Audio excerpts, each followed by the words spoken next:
Allahu Akbar, Allahu Akbar, Allahu Akbar. La ilaha illallah.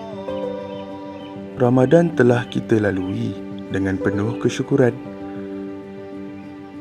meninggalkan 1000 hikmah dalam setiap langkah kehidupan. Kita belajar tentang keikhlasan yang memurnikan hati serta erti sebenar sebuah pengorbanan. Dalam setiap detik yang berlalu, tercipta kenangan yang mengajar kita tentang nilai kebersamaan.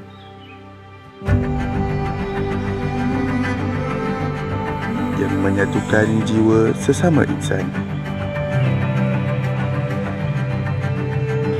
Pada hari yang penuh keberkatan ini, marilah kita kembali merapatkan silaturahim dan menghargai setiap insan yang hadir dalam hidup kita.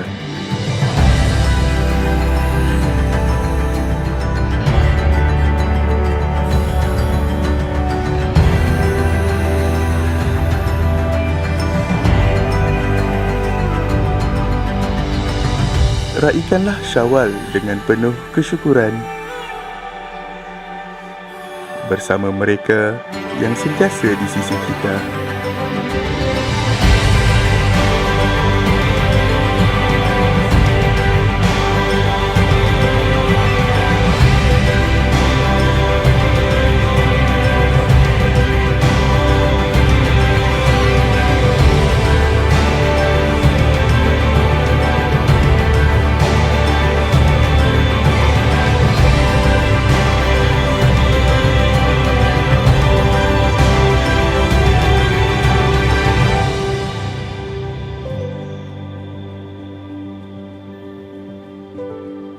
Kami dari KUYPJ ingin mengucapkan Selamat Hari Raya Aidilfitri. Maaf dan batin.